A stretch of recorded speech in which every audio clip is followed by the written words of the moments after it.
just to echo what Rich was ending with, we are going to run a focus group tomorrow, and we do encourage participation from all of the corporate VC leaders that are with us today in Monterey. Now I'm going to turn the stage over to George Kellerman, who is the head of Woven Capital. Thank you very much for being here, George.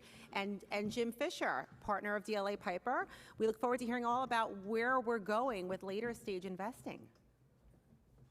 Thank you, Christina. George, welcome.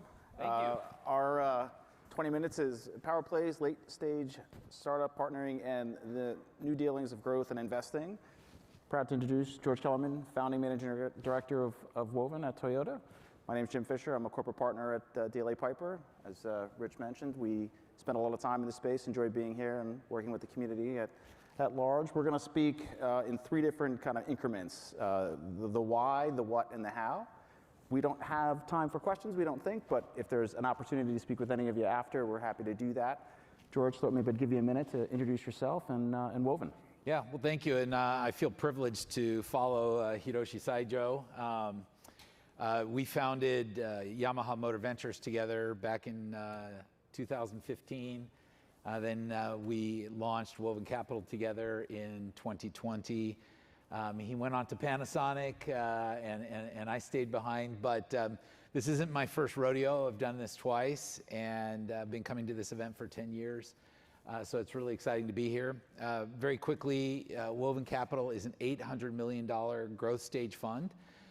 We're backed by Toyota, and we support growth stage investments for Toyota globally. We have a sister fund called Toyota Ventures. They run independently. They do early stage investments, and we're focused solely on growth stage investments. So let's start there. What prompted Toyota to form sort of a growth stage venture fund in the first place? Well, it's actually part of the name, Woven Capital. Sorry, I just hit my microphone. Our original single LP was Woven Planet Holdings, and we were created specifically to accelerate Woven's mission. They were focused on things like autonomous driving, AD, ADAS, software-defined vehicles, software-first design philosophies, anything software digital related. But their mission evolved over the years, and so that also opened up for us to start supporting all of Toyota. We didn't start that way. We really evolved into that.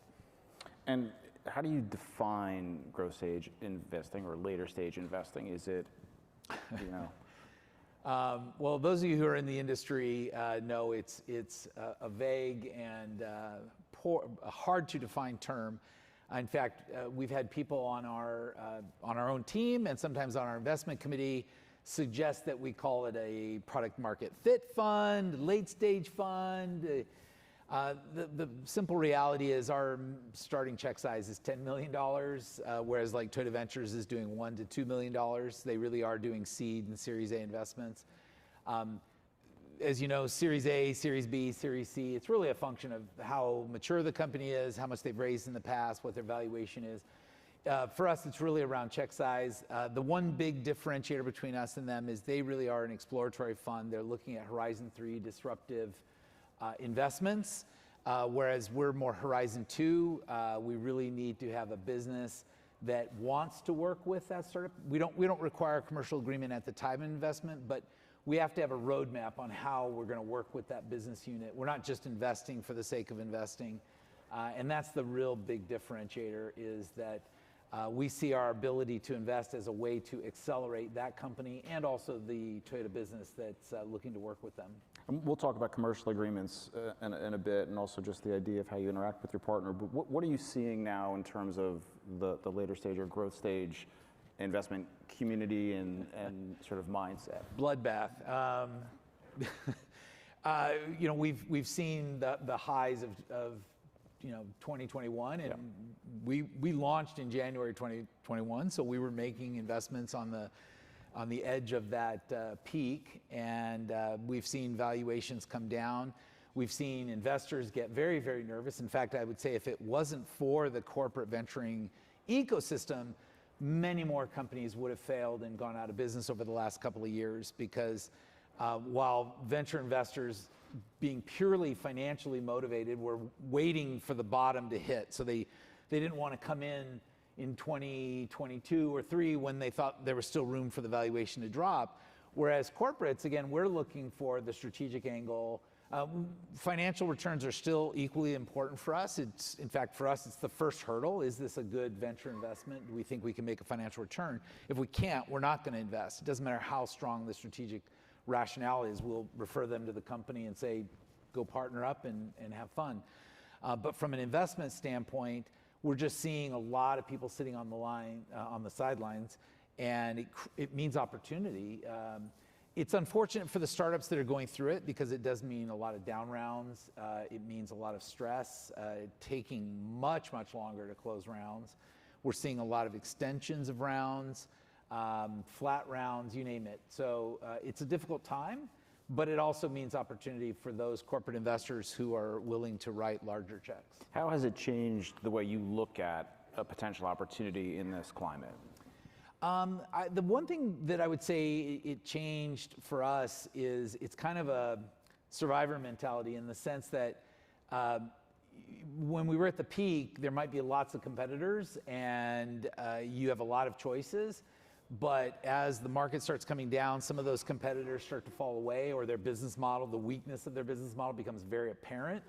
And so who's surviving? Who has the resilience and the grit and the actual business model? And so that's again why I say there's opportunity, because you can really identify the winners. Yep. They may be struggling to raise a round, but the business fundamentals may be there. And so it's a real good opportunity to kind of pick and choose. Somebody asked me a question the other day that I thought was really interesting. I didn't quite know a great answer for it. Maybe you do. Are you seeing investment opportunities now that you saw maybe a year or 2, 3 years ago that are sort of in a down round and looking at sort of different opportunities for investment? Maybe opportunities you might have looked at in the past? And so to my knowledge, I don't think we've looked at an investment simply because it was cheaper or it was down. Again, we have to have a strategic rationale or alignment. Sure. And absent that, it doesn't really matter what the valuation is if they're down. So it's not like, well, that company's failing, let's go and look at that. I will say though that one of the things that it has started to do, and this isn't a function of Woven Capital, but from a corporate development perspective, there's a lot of opportunities to do acqui-hires and to acquire some of these teams and talent and technology. Woven Planet Holdings used to do a lot of M&A. I was the VP of investments and acquisitions, and we were doing a lot of M&A. Unfortunately, we ran through that budget, and I wish we still had it because there are a lot of opportunities. so I find this question to be the most difficult when it's asked of me, so I apologize. But what do you see? Bring it on. What do you see over the next 6 months, 12 months? Do you see something macro or micro that in your world tells you we're kind of staying the course for a bit of time, or you see things on the horizon that might change our current climate? Well, we're in the mobility sector, and the mobility industry, automotive industry, is going through massive transformation right now. And transformation means opportunity. And so for us, it's still not clear, for example, when you think about charging infrastructure, is it going to be fast charging? Is it going to be home charging? Is it going to be public charging, work charging, swappable batteries, all these different things? I actually believe, very similar to Akio Toyoda, who believed in the multi-path approach to automobiles, it's not all electric vehicles, it's hybrid, plug-in hybrid, battery electric, hydrogen. I believe charging infrastructure similarly is going to be a multi-path. It depends on the use case, it depends on the vehicle, it depends on the economics. But it's not going to be a winner take all, and we haven't really seen how it's going to play out. And then when you look at hydrogen, Shell recently announced that they're pulling out of their refueling stations in California, where Toyota has deployed a lot of Mirais. So again, that creates opportunity for hydrogen, and we actually are very strong believers in hydrogen, particularly for fleet vehicles, rail, trucking, marine. In fact, we made an investment in a marine company in Norway. It's a Norwegian company that's going to install Toyota hydrogen fuel cells in ships. And so that's an area where Woven Capital has gone from kind of the software digital side to really looking at the future. So I look at right now, it's just greenfield of opportunity. And if anything, the biggest challenge for us is prioritizing and allocating our limited resources, time, capital, and people to those most promising opportunities. So let's shift a little bit to the what kind of concept. How do you sort of interact at a high level with your sponsor? What's the sort of mantra behind how you make these investments, how you make your decisions? Oh, it depends on who you talk to. Some people tell me to slow down. I'm known for being very aggressive at times.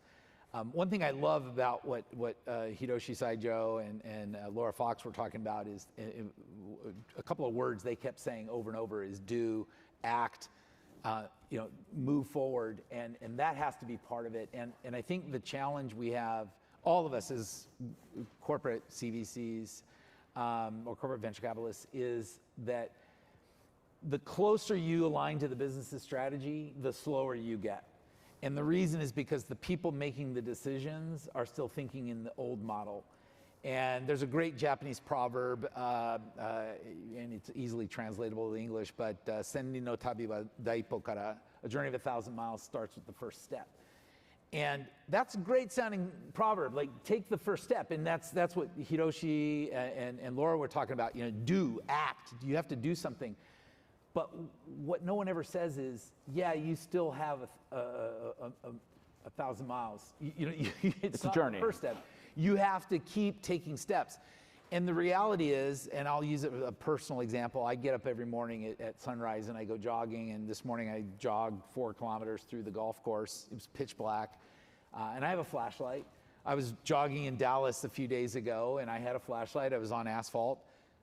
I didn't see a big rock. I mean, it was a big rock, and I took a header. I crushed my phone. I had my phone in my hand. I crushed it.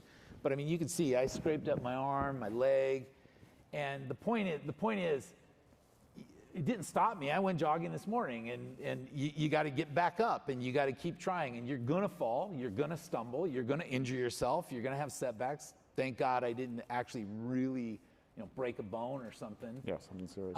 But the point is, you have to take action, and action by its nature will involve failure and mistakes.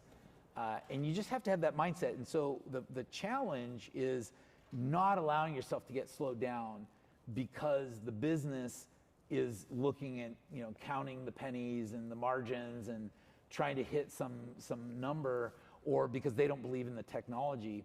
So where I'm really going with all of this is for those of you who are building CVCs, or those of you who are in CVCs now, one of the things that Hiroshi and I did at Yamaha, I believe we did it very successfully, and we did it at Woven Capital, is try to put as much independence into the CVC team as possible, so that we weren't being slowed down by the mothership, because we're still even at the growth stage, we're still making investments that are uncertain. There's no guarantee that they're going to be successful. So just to go to the investment concept for a second again, is there anything that would cause you as an institution to think about perhaps an early stage or a mid-stage investment as an opportunity, even though it doesn't fit squarely within your We've actually done that. We've had a couple of investments that we didn't have a clear. There's actually one that just went to our investment committee last week. We're leading the round, and we haven't closed it yet, so I can't announce it, but it's in a new technology area. And there wasn't a clear business saying, we want to work with them. Okay. It was more around, we love what they're doing. It fits into the circular economy. It's something that we need to participate in. And it was a very close vote. It was. We have an investment committee of 7. It was 4-3, 4 and 3 against. And I was the last vote because I'm the chair of the investment committee, and I voted last. So I was the final vote, I guess you could say. And I basically said, look, Toyota needs to make this investment because that's what leadership is stepping out. It's leading. It's taking action. And by investing, we're setting an example for other suppliers and other people in the ecosystem that this is important and this is where we need to go. Yes, it will take years for that business to develop and the technology to be proven, but it's still important to act, and we're acting through our investment. So stay on acting with me for a second. What do you do in terms of developing either collaboration or just partnerships with early stage companies to learn as they develop and potentially one day they come to you for investment? Is that something you do on a regular basis? Is it more ad hoc? It is, and if I'm very candid here, which those of you know me, I'm always candid, probably too candid. The two hardest things for us, one is communication internally. Like, we have more information than we can effectively share with our stakeholders. Toyota is a huge global company, 340,000 employees globally, operating in every major country.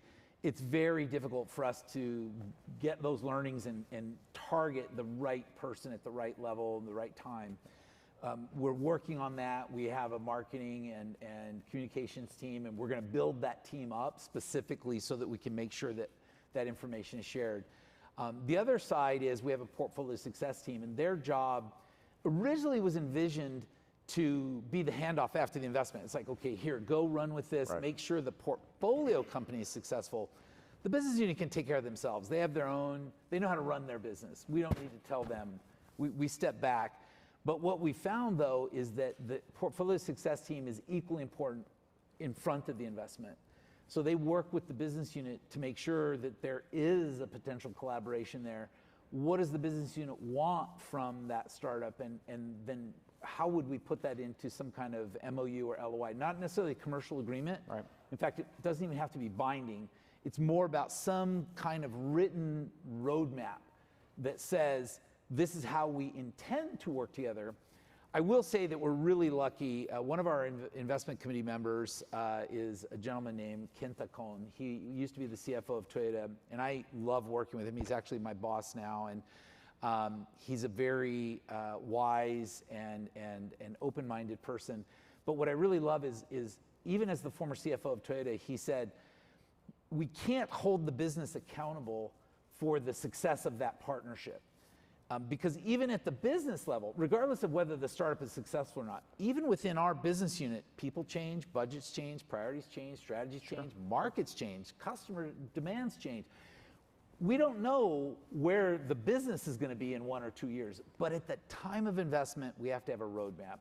We have to have an idea of where we're going, and that's what we're voting on. That's what we're saying, hey, if everything works well, then this is going to create value, recognizing that it might not. But that's no different than saying, let's invest $1 billion in setting up a new factory. There's no guarantee that that factory is going to produce the ROI that we expected it to. So I feel really blessed to have somebody so enlightened on our investment committee. And that's an important characteristic that I would challenge all of you to try to get in your investment committee. And if you don't have it, educate them about that, because it really is important. There are no guarantees in what we do. So we've only got 2 minutes left. I want to quickly go through two quick questions. One, you touch on collaboration and commercial agreements for a second. You said that they don't have to be part of the initial investment. Do they have to be part of the overall philosophy? And if so, sort of how would you approach that from the standpoint of making the investment and then looking at that path forward post-investment? Well, when we say part, that's why it might be an MOU, it might be a non-binding MOU. Sometimes they're binding. We've actually been able to negotiate some ancillary rights up front. Sure. It's really around how does the business want to work with this particular company. And so it'll be different in every investment. We don't have like a standard where we say, okay, you have to accept our terms or we're not going to invest. But at the same time, sometimes the business units don't know. They're not sure, and we actually had one investment that we made where Toyota Motor North America was the group company that supported us investing, but they even said, it's gonna take us 1 year to validate their technology. Just our own technical validation process, but if it's successful, it'll be very important to our future. So we made the investment. And it's that kind of understanding that there is the potential of value that could be there. So you've done this many times. Many of us in the audience have never done it or are hoping to do it. What do you sort of want to leave our audience with here in terms of your overall thought and philosophy? So two things. The first is, those of you who know me, I'm a former firefighter. I was a firefighter and rescue crew chief in the United States Air Force. And what a lot of people don't know is in firefighting, 90% of the job is training, education, fire prevention. You go through, you do building inspections, you look for risks, you try to mitigate those risks. But when the house is on fire, you put the water on the fire. You don't sit around and talk about how you're going to do it or whether you should do it. You fight the fire. And the simple reality, and this is that kind of action mindset, the world is on fire right now. And we call it climate change, call it just technology change. We've got wars, we've got challenges. We collectively have the knowledge, the resources, and capital to solve those problems. We have to be willing to risk it. And that's really the challenge. Are we willing to put those resources at risk? Because if we're not, we are just talking. And that's like what Hiro was talking about in tomorrow's workshop. It's not just talk. It's like, if you're ready to act, let's act. Well, what a great way to finish. And we're out of time, but I just want to make one final. Please. I have to, come on. I've got two portfolio companies here. I've got Intuition Robotics. We led their round last year. They're a generative AI, but it's a proactive AI platform to deal with the aging population. They've got a table outside. If you're interested in generative AI, then please talk to them. The other is Up Partners. They're a fund that we invest in, and we do fund-to-fund investments, and they have a venture lab arm called Up Labs. They also have a table out here. If you want to figure out how to actually create startups and build the solutions to your own problems, then they're the place to go and talk to. So I just had to. What's that? And they're on stage tomorrow. There you go. George, thank you. Always a pleasure. Thank you all. Hope you enjoy the rest of the conference. And thank you. And I want to give a shout out for Christina. Come on. I've been coming to this for 10 years, and this event is always one of the best events, and I think it is because of the people and the community, and it is so collaborative, and everyone is open and willing to share. And so to the extent I can share my knowledge with you, I'd love to, and vice versa. I'd love to learn from all of you as well. Yeah, thank you. Thank you. Good afternoon, everybody.